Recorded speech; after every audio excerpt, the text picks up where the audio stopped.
Poland, 1977. In a decent family with strong religious values, a kid named Greg is growing up all wrong. The neighborhood around the house is crawling with thugs, and the street raises him faster than his parents can. The boy fights every single day, and he fights for money. Big opponents, small opponents, makes no difference. The school keeps calling his father about it. His father keeps coming in to apologize, and eventually the principal hands the kid one final warning. At 10 years old, Greg is a step away from expulsion, and the lesson he pulls out of all this is simple. Whatever you do in life, don't get caught. Fighting isn't his only hobby. At night, he borrows his father's cab and cruises around town with his friends. On one of those nights, he gets his first look at real gangsters, men who are always swimming in cash with gorgeous women around them. Greg takes one look and knows exactly what he wants to be. 7 years later, Greg is a teenager who brings women home whenever the house sits empty. After one of those visits, a local girl points him toward his first serious money. The setup is simple. The area is full of women ready to sell intimate company for cheap, and the visiting Arabs can't get enough of them. So Greg becomes a pimp, and one day of this work now brings him what his cab driver father earns in a month. When problems come up, his fists handle the negotiations. The cash creates a problem of its own, though. His family would be heartbroken if they learned where the money comes from, so at night, Greg sneaks into his dad's room and quietly slips bills in there. What he misses is that his old man has started to suspect something. It all blows up over one Arab client. Greg is busy working the guy over when his father suddenly walks into the room. Caught in the act, Greg claims the man hurt a friend of his. The excuse barely makes sense, and his dad somehow buys it anyway, then even offers the woman a ride home. As the father heads out, Greg notices the client's suitcase, stuffed with cash. He grabs the money, but the man's people corner him fast. Beaten and surrounded, Greg has a revelation. Nothing in this world feels better to him than adrenaline and power. So he pretends to give the suitcase back, then attacks the whole group at once and beats every last one of them. From a bridge nearby, a boy watches the entire show. A kid with the same crazy streak as Greg himself. By 1996, Greg has moved up in the world. He works under Maciej, a boss known as the cruelest mafioso in Poland, and runs a team of 30 men as one of the gang's foremen. One day, a girlfriend passes him a tip from a chatty customer. The Postal Service's payroll moves through the city in a single cash transport, and the haul could reach $2 million.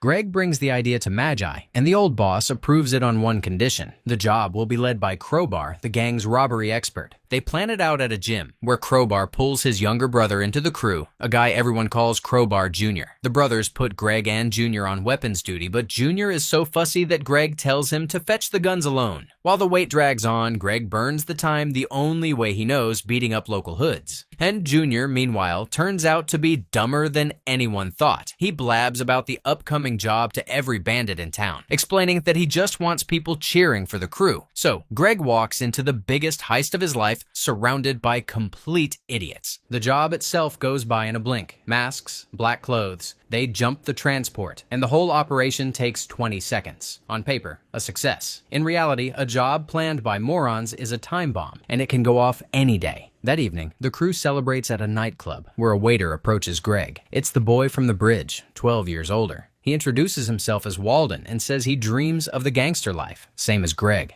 The arrest comes quick, just not the one anybody expected. The cops take Greg in for a recent brawl with soccer fans, where he hit a man hard enough to puncture his lung. On the robbery, they have nothing. Everyone else keeps burning through the postman's payroll. And a few months later, exactly as Greg predicted, the hammer drops. Around 24 men are arrested. The organizers catch 15 years apiece. The foot soldiers get 3 to 7. And the one who sold them all out is Crowbar Jr. Greg gets lucky with 18 months. He loses every single thing he owns, but he walks out with a plan. Rule number 1 of that plan: never work under anybody again. His first stop after prison is a dog farm. Polish tradition says a crippled puppy you rescue will stay loyal to you for life. So Greg adopts a lame little dog and treats it as a sign of the success coming his way. Next, he finds that waiter. Nobody enters Greg's world on trust alone, though. One day, while the two are walking together, a pack of gangsters cuts them off, and Walden jumps in to defend Greg without a moment of doubt. The entire scene is staged. Every attacker is one of Greg's own men, and the kid has just passed his loyalty exam. The new organization looks nothing like the old one. Greg sits at the top, invisible. Only 4 foremen deal with him directly, and everyone below them has no clue whose orders they follow. One rule stands above everything. Women and children are never touched. The 4 men with access are people the boss trusts completely. Crater, an outstanding tech guy. Gollum, the human tank who charges in first every single time. Grand, a comedian and a killer packed into one body. And Walden.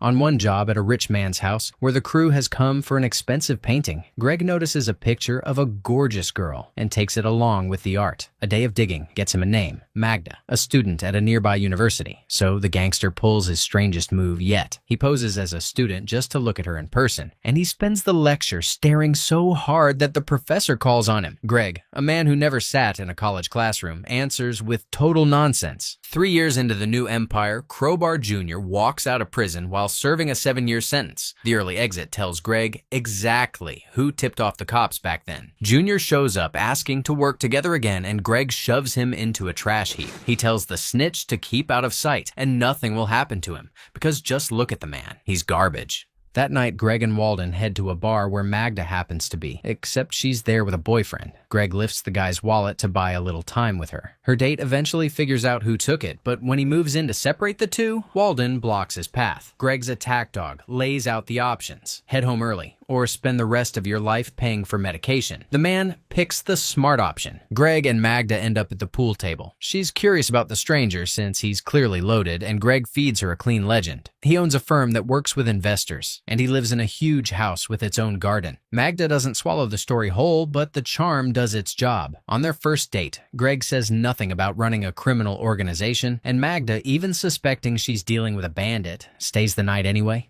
The next morning, on the way home from her place, the past catches up with him. Crowbar Jr. never forgave being called garbage, and this time he brings backup. 6 men jump Greg at once, and if they had managed to shove him into a trunk, the man would have come back in pieces. Greg slips away, then opens a hunt on every one of those dead men walking. One has a finger cut off. Another is forced to pleasure his own buddy on camera, and the recording gets sent to his mother. The third gets urinated on and then has to eat the severed finger. The only man Greg can't locate anywhere is Crowbar Jr. himself. Halfway through that payback marathon, Magda calls. She wants to see his place. Small problem. The big house with the garden exists only inside Greg's story. So he finds a property that fits the legend, knocks on the door of the elderly couple who own it, and pays them a fortune to clear out within 2 days. The house becomes real, and so does the relationship. By 2003, G has everything. Through all those years, he keeps hunting Crowbar Jr., and one evening, Walden finally shows up with the first solid lead. The boss is so pleased that he hands Walden his luxury apartment as a reward. Around the same time, at a family dinner, his parents push him about money, since they still have zero idea what their son does. His dad offers a solution: take over the taxi, work honest shifts, and clear $1,700 a month. Without knowing it, the old man hands his son a golden idea. Soon the gang is moving its fighters around the city in cabs, because nobody ever looks twice at a taxi. The cab trick pays off fast. Greg's men use it to grab one of Crowbar Jr.'s people who has been hiding, and Walden hands the interrogation to a new recruit with orders to squeeze the man for Crowbar Jr.'s location. A policeman stumbles onto the scene mid-session, and the prisoner does something nobody saw coming. He covers for the crew and tells the cop they're all just messing around. Greg likes that move enough to praise the man and let him walk. One day, a passenger climbs into Greg's cab, and it turns out to be Marion, an old face from the Maggie days, fresh out of prison and carrying an offer worth $500,000. The boss follows him into the den, where 2 of Marion's friends sit on a couch. Zico is apologizing to his buddy for putting a bullet in his leg, explaining that prison wrecked his self-control. A man called Acid lays out the actual job: kidnap a poultry farm owner's 16-year-old daughter. Greg shuts him up mid-sentence. Children are off the table, and no price changes that. On his way out, the boss notices that Zico's buddy has bled out right there on the couch, so the apology never did get accepted. Walden grumbles afterward, since the money looked real to him. But in this room, he's only the muscle, and he lets it go. During another painting job, Greg announces to the crew that he's getting married and that this particular painting will make a fine wedding gift. The boys decide to top it. On the big day, they present the best gift a man like Greg could dream of: Crowbar Jr., tied up and delivered. Walden is the one who finally tracked the snitch down. Before the ceremony, Greg and all 4 foremen take turns choking the life out of the snitch, and through that shared kill, the 5 of them seal an oath of loyalty. The body drops into a pit, and the groom drives off to his bride. The wedding party rolls all night. The crew drinks and consumes banned substances in quantities that sound made up, and at some point, they even get the priest hammered. Walden meets a girl named Viola at that party, and somewhere between the booze and the powder, the pair of them fall for each other hard. Greg now officially has it all: a family that loves him, a crew the whole city fears, and the most beautiful girl in town as his wife. Business grows. Greg starts letting his guys take side jobs as long as 30% flows up to the boss. When someone asks if he worries about a guy walking away to do his own thing, Greg isn't worried at all. That man is his, period. Over at Marion's, the crew starts eating itself. Zico decides to take Marion out but screws up the ammo. The target tries to return the favor and can't shoot straight, since he's blind drunk at the moment.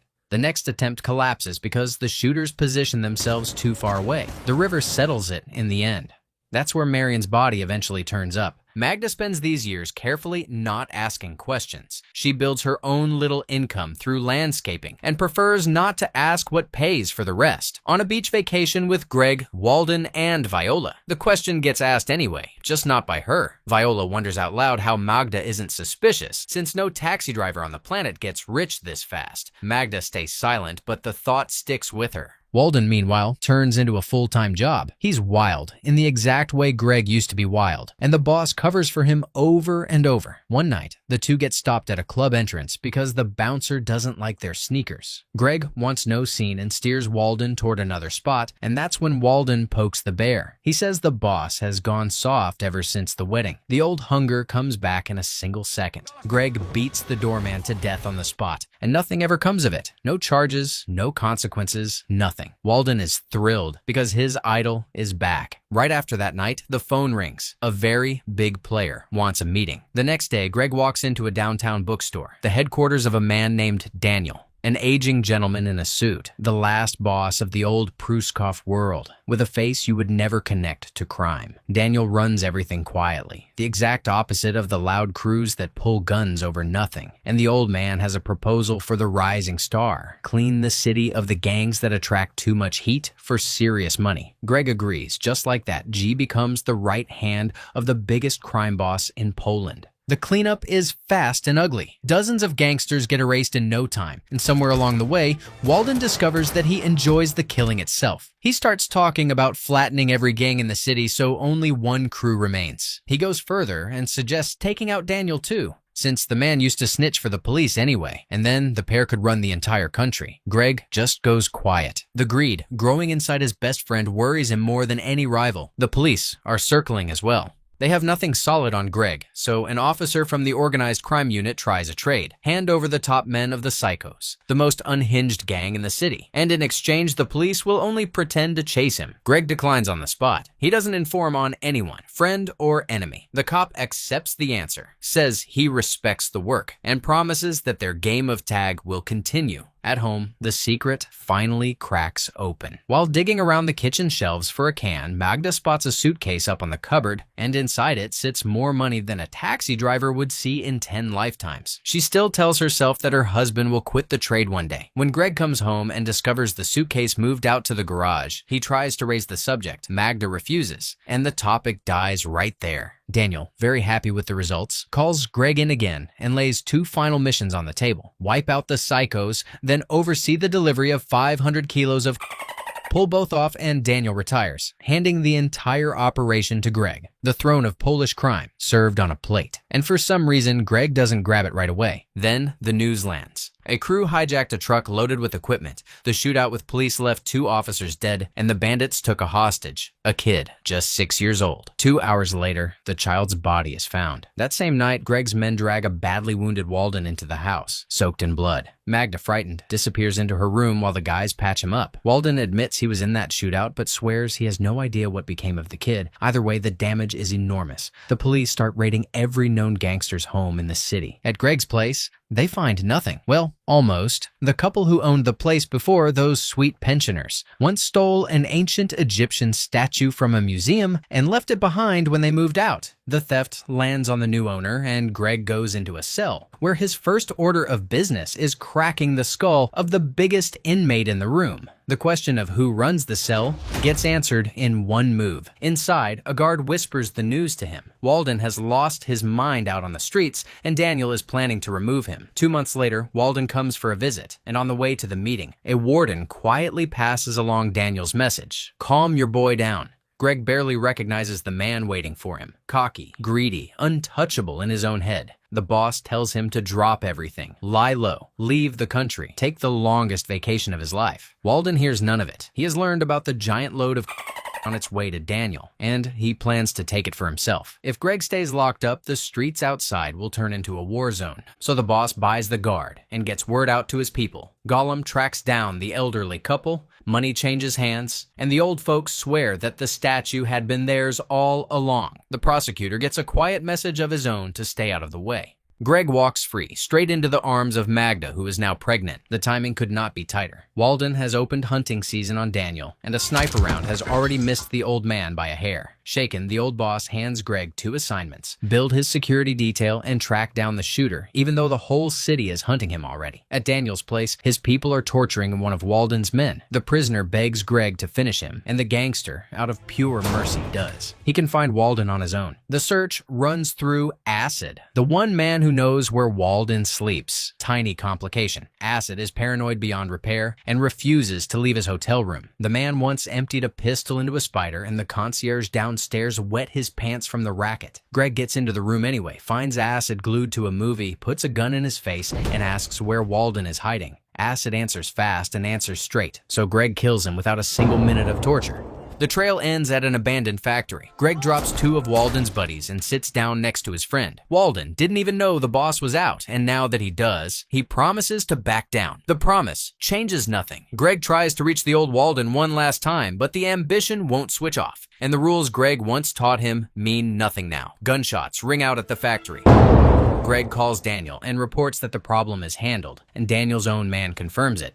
Afterward, Greg personally delivers the news to Viola. Her boyfriend is gone. One task remains. Take delivery of the 500 kilos, and Greg can disappear on a permanent vacation with $10 million.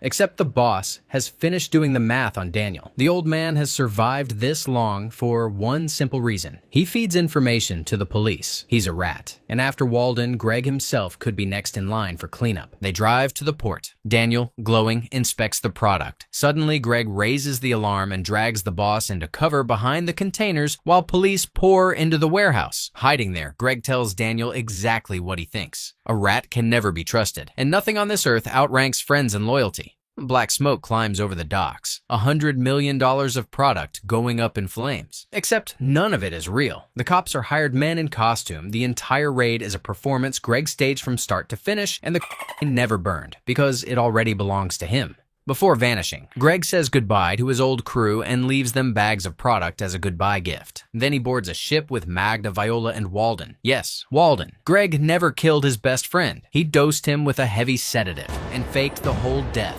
right down to the report he gave Daniel. Even the ship's captain is part of the picture. He's that man from Crowbar Jr.'s crew that Greg once let walk for keeping quiet in front of a cop. Out at sea, Walden wakes up, and instead of gratitude, there's panic. He demands to go back to Poland, and he doesn't care that they'll torture him there. He tells Greg he never betrayed him, never gave anyone up. He even killed that boy, just to erase the trail leading back to the crew. Greg vomits on the spot. His best friend took a child's life to protect him. Walden says nothing can save him anymore, takes Greg's gun, and ends it all right there. Everything was for nothing. The friend Greg tried so hard to save is gone anyway, and Magda and Viola are left grieving beside him. Greg returns to Poland with his family and turns himself in. The sentence is long. While he sits, Daniel walks around free and publishes a tell-all book where he plays the hero who destroyed the drugs to protect Poland's youth.